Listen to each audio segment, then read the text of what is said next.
ഇന്നത്തെ ഈ ചർച്ചയിലേക്ക് സ്വാഗതം. നിങ്ങൾ ഞങ്ങൾക്ക് നൽകിയിട്ടുള്ള ചില ഉറവിടങ്ങൾ ശരിക്കും പറഞ്ഞാൽ വളരെ കൗതുകമുണർത്തുന്നവയാണ്. അതെ. ഒന്ന്, യോഗയുടെ 4 പ്രധാന വഴികളെക്കുറിച്ച് പറയുന്ന ഒരു വീഡിയോയുടെ രേഖകൾ. മറ്റൊന്ന്, കഴിവ് എന്നൊരു സ്ഥാപനത്തിന്റെ ലക്ഷ്യങ്ങളെക്കുറിച്ചുള്ള ഒരു ഡോക്യുമെന്റ്. ഒറ്റനോട്ടത്തില് വലിയ ബന്ധമൊന്നും തോന്നില്ല അല്ലേ? ഇല്ല, പക്ഷേ ഇതിനകത്ത് ഒരു പൊതുവായ ആശയം ഒളിഞ്ഞിരിപ്പുണ്ട്: കർമ്മയോഗം. അതെ, സാധാരണ നമ്മള് കർമ്മയോഗം എന്ന് കേൾക്കുമ്പോൾ ഗീതയിലെ ആ വാക്യാണ് ഓർമ്മ വരുന്നത്, ഫലം ഇച്ഛിക്കാതെ കർമ്മം ചെയ്യുക. അതെ. പക്ഷേ ഈ ഉറവിടങ്ങൾ അതിനപ്പുറത്തേക്ക് ഒരു ചോദ്യം ചോദിക്കുന്നുണ്ട്.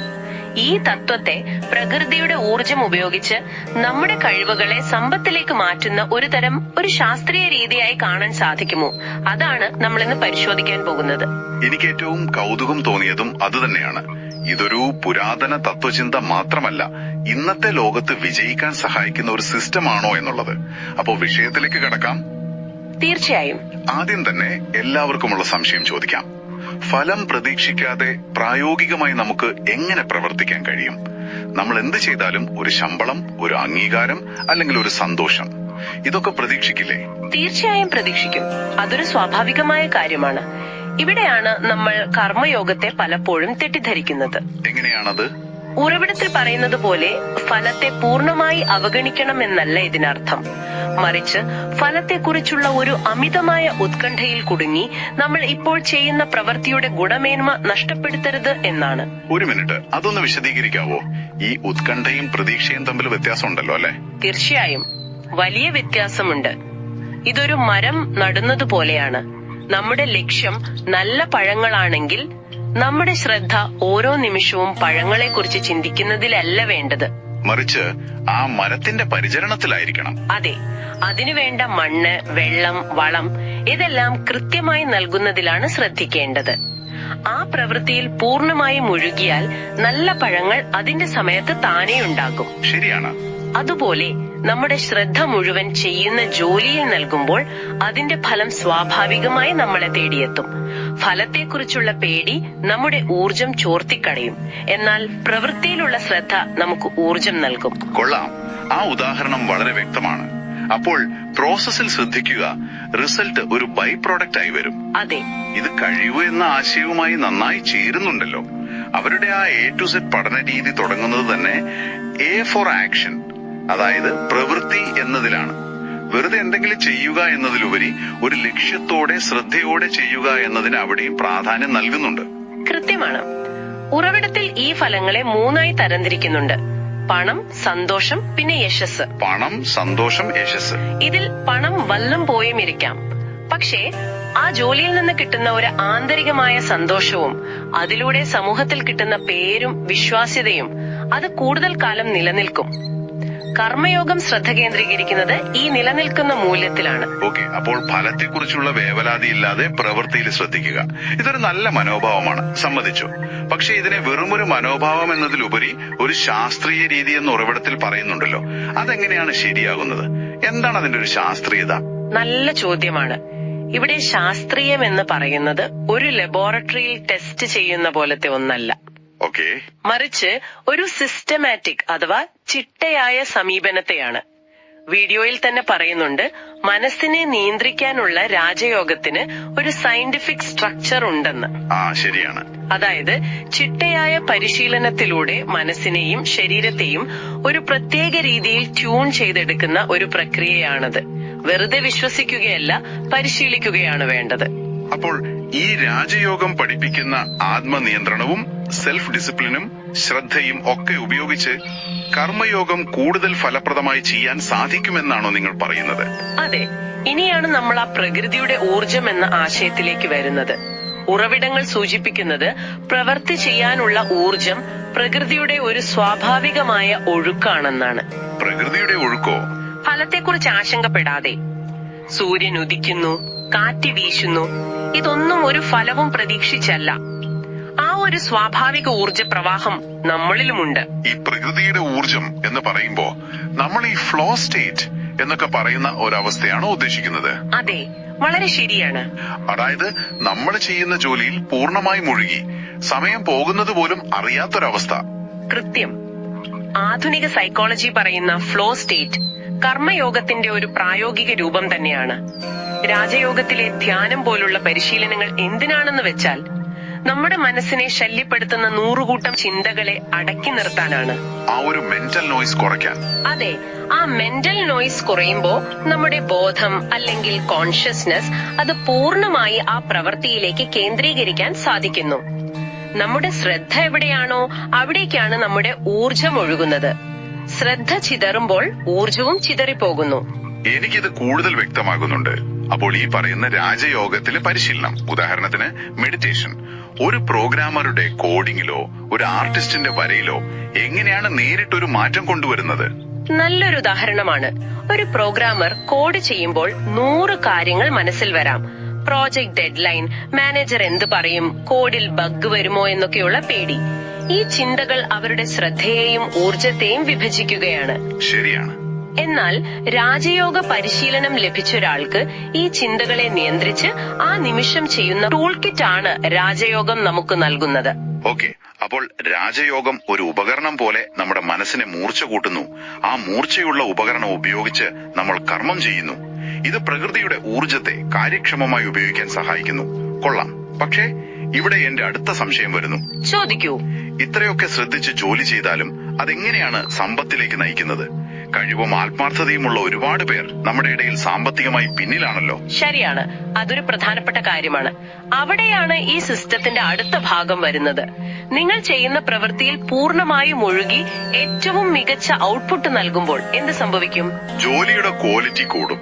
തീർച്ചയായും നിങ്ങളുടെ ജോലിയുടെ ഗുണമേന്മ സ്വാഭാവികമായും വർദ്ധിക്കും. നിങ്ങളൊരു ഡോക്ടറോ എഞ്ചിനീയറോ ഒരു മരപ്പണിക്കാരനോ ആരായിക്കോട്ടെ, നിങ്ങളുടെ ജോലി മറ്റുള്ളവരുടേതിനേക്കാൾ മികച്ചതാണെങ്കിൽ ആളുകൾ നിങ്ങളെ തേടി വരും, അല്ലേ? അതെ, തീർച്ചയായും. അതായത് ഗുണമേന്മ ഒരുതരം ആകർഷണമായി മാറുന്നു. കൃത്യം.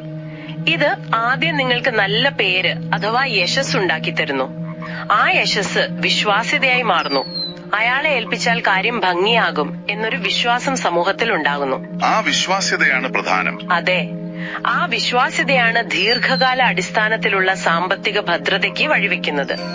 അതായത് നിങ്ങൾ പണത്തിന് പിന്നാലെ ഓടുന്നില്ല, പകരം മൂല്യം സൃഷ്ടിക്കുന്നതിൽ, അതായത് വാല്യൂ ക്രിയേഷനിൽ ശ്രദ്ധിക്കുന്നു. പണം ആ മൂല്യത്തെ പിന്തുടർന്ന് തനിയെ വരുന്നു. ഇതാണ് പലരും ഉന്നതിയിൽ എത്തിയതിന്റെ രഹസ്യം.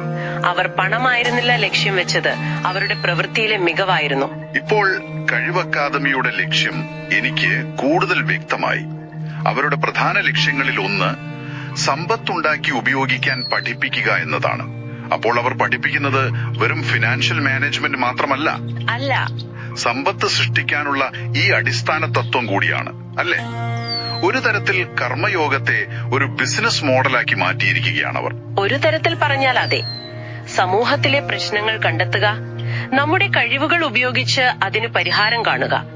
ആ പ്രവൃത്തിയുടെ മൂല്യം സ്വാഭാവികമായും സാമ്പത്തിക ഭദ്രത കൊണ്ടുവരും എന്ന തത്വമാണ് അവർ പിന്തുടരുന്നത്. കൊള്ളാം. അപ്പോൾ കർമ്മയോഗം ഒറ്റയ്ക്ക് നിൽക്കുന്ന ഒന്നല്ല. രാജയോഗം അതിനൊരു ടൂൾ നൽകുന്നു എന്ന് നമ്മൾ കണ്ടു. ഈ 4 യോഗമാർഗങ്ങളും പരസ്പരം ബന്ധപ്പെട്ടിരിക്കുന്നു എന്ന് ഉറവിടങ്ങൾ വ്യക്തമാക്കുന്നുണ്ടല്ലോ. അപ്പോൾ കർമ്മയോഗം എന്ന ഈ വിജയമാർഗത്തെ മറ്റ് യോഗശാഖകൾ എങ്ങനെയാണ് പിന്തുണയ്ക്കുന്നത്? കർമ്മം മാത്രം മതിയോ? ഇതൊരു 4 കാലുള്ള കസേരയുടെ ഒരു കാൽ മാത്രമാണോ? നല്ലൊരു ചോദ്യമാണത്. കർമ്മം മാത്രം പോരാ. ഉറവിടത്തിൽ പറയുന്ന ഒരു പ്രധാന വാക്യമുണ്ട്: ജ്ഞാനമില്ലാത്ത കർമ്മം ചിലപ്പോൾ അന്ധമായി പോകാം. അതായത് കഠിനാധ്വാനം മാത്രം പോരാ, എവിടെയാണ് അധ്വാനിക്കേണ്ടത് എന്ന അറിവും വേണം. കൃത്യമായി. അതാണ് ജ്ഞാനയോഗത്തിന്റെ പങ്ക്. എന്ത് ചെയ്യണം, എങ്ങനെ ചെയ്യണം, എന്തിനു ചെയ്യണം എന്ന തിരിച്ചറിവ് നൽകുന്നത് ജ്ഞാനയോഗമാണ്. ശരി. ഇത് നമ്മുടെ പ്രവൃത്തികളെ ശരിയായ ദിശയിലേക്ക് നയിക്കാൻ സഹായിക്കുന്നു. കഴിവ് അക്കാദമിയുടെ K knowledge, I insight, W wisdom എന്നീ തത്വങ്ങൾ ഇതിനോട് ചേർത്ത് വായിക്കാവുന്നതാണ്. വെറും ഇൻഫർമേഷൻ അല്ല ജ്ഞാനം. ലഭിക്കുന്ന വിവരങ്ങളെ വിശകലനം ചെയ്ത് അതിനെ നമ്മുടെ ബോധത്തിന്റെ ഭാഗമാക്കി മാറ്റുമ്പോഴാണ് അത് ജ്ഞാനവും പിന്നെ വിവേകവുമാകുന്നത്. അല്ലെങ്കിൽ നമ്മൾ ഒരു ചുമരിൽ തലയിടിക്കുന്നത് പോലെ ഒരേ തെറ്റ് ആവർത്തിച്ചുകൊണ്ടിരിക്കും. ശരിയാണ്. അപ്പോ രാജയോഗം മനസ്സിനെ നിയന്ത്രിക്കുന്നു, ജ്ഞാനയോഗം ദിശാബോധം നൽകുന്നു. ഇനി ഭക്തിയോഗം. പലരും അതിനെ ആരാധനയുമായി മാത്രം ബന്ധിപ്പിക്കാറുണ്ട്. ഈ ഒരു പ്രായോഗികമായ സിസ്റ്റത്തിൽ ഭക്തിയോഗത്തിന് എന്താണ് പങ്ക്? ഉറവിടങ്ങൾ പറയുന്നതനുസരിച്ച് ഇവിടെ ഭക്തി എന്നാൽ ഒരു ദൈവത്തോടുള്ള ആരാധന മാത്രമല്ല. പിന്നെന്താണ്? ഭക്തിയോഗം നമുക്ക് എന്തിന് പ്രവർത്തിക്കണം എന്ന ചോദ്യത്തിന് ഒരു ഉത്തരം നൽകുന്നു. അതായത് നമ്മുടെ പ്രവൃത്തിക്ക് ഒരു വലിയ അർത്ഥം നൽകുന്നു. ഞാനങ്ങനെ ചിന്തിച്ചിരുന്നില്ല. അതായത് ഒരു പർപ്പസ് നൽകുന്നു എന്നാണോ? അതെ, സ്നേഹത്തിലൂടെയും സേവന മനോഭാവത്തിലൂടെയുമുള്ള ഒരു സമർപ്പണം. നിങ്ങൾ ചെയ്യുന്നത് നിങ്ങൾക്ക് വേണ്ടി മാത്രമല്ല, നിങ്ങളുടെ കുടുംബത്തിനു വേണ്ടി, നിങ്ങളുടെ ടീമിനു വേണ്ടി, അല്ലെങ്കിൽ ഒരു വലിയ സാമൂഹിക ലക്ഷ്യത്തിനു വേണ്ടിയാണെന്ന തോന്നൽ വരുമ്പോൾ നമ്മുടെ ഊർജം ഇരട്ടിയാകും. ശരിയാണ്, ഒരു മോട്ടിവേഷൻ കൂടും. അത് നമ്മുടെ ഉള്ളിലെ അഹംഭാവം കുറയ്ക്കുകയും ചെയ്യുന്ന ജോലിയിൽ ഒരു തരം ആത്മാർത്ഥതയും സന്തോഷവും നിറയ്ക്കുകയും ചെയ്യും. ജോലിയോടുള്ള മടുപ്പൊഴിവാക്കി നമ്മളെ മുന്നോട്ട് നയിക്കാൻ ഈ സമർപ്പണ ബോധത്തിന് കഴിയും. സഹപ്രവർത്തകരോടുള്ള ബഹുമാനത്തിലും ഒരുമിച്ച് പ്രവർത്തിക്കുന്നതിലും വരെ അത് പ്രതിഫലിക്കും. അപ്പോൾ നമ്മൾ ഈ സംസാരിച്ചതിൽ നിന്നെല്ലാം മനസ്സിലാകുന്നത് കർമ്മയോഗം എന്നത് വെറുമൊരു ആത്മീയ കാര്യമോ അല്ലെങ്കിൽ എല്ലാം സഹിച്ചു ജീവിക്കാനുള്ള ഒരു ഉപദേശമോ അല്ല. ഒരിക്കലുമല്ല. അതൊരു പ്രായോഗികവും ഒരു തരത്തിൽ പറഞ്ഞാൽ ശാസ്ത്രീയവുമായ ഒരു ജീവിത രീതിയാണ്. രാജയോഗത്തിലെ അച്ചടക്കം ഉപയോഗിച്ച് മനസ്സിനെ ഒരു ലേസർ പോലെ ഫോക്കസ് ചെയ്യുക. ജ്ഞാനയോഗത്തിലെ അറിവ് ഉപയോഗിച്ച് ഇവിടെ ഫോക്കസ് ചെയ്യണമെന്ന് തീരുമാനിക്കുക. ഭക്തിയോഗത്തിലെ സമർപ്പണം ഉപയോഗിച്ച് എന്തിനു ഫോക്കസ് ചെയ്യുന്നു എന്നതിനൊരു വലിയ കാരണം കണ്ടെത്തുക. ഇതെല്ലാം ചേരുമ്പോൾ നമ്മുടെ കർമ്മം അഥവാ പ്രവൃത്തി ഏറ്റവും മികച്ചതാകുന്നു. നിങ്ങൾ അതിനെ വളരെ ഭംഗിയായി സംഗ്രഹിച്ചു. ഫലത്തെക്കുറിച്ചുള്ള ആശങ്കകൾ ഇല്ലാതെ ഈ രീതിയിൽ പ്രവർത്തിക്കുമ്പോൾ ആ പ്രവർത്തികൾ സ്വാഭാവികമായി വിജയത്തിലേക്കും യശസ്സിലേക്കും അവസാനം സമ്പത്തിലേക്കും നയിക്കുന്നു. ചുരുക്കത്തിൽ സമ്പത്തിനെ പിന്തുടരുന്നതിന് പകരം മൂല്യം സൃഷ്ടിക്കുക. അതെ, നിങ്ങൾ മൂല്യം സൃഷ്ടിക്കുന്നതിൽ ശ്രദ്ധ കേന്ദ്രീകരിക്കുന്നു. സമ്പത്ത് ആ മൂല്യത്തെ പിന്തുടരുന്നു. ഇതാണിതിലെ പ്രധാന ആശയം. ഈ വിഷയത്തെക്കുറിച്ച് കൂടുതൽ ചിന്തിക്കാൻ ഒരാശയം കൂടി മുന്നോട്ട് വയ്ക്കാം.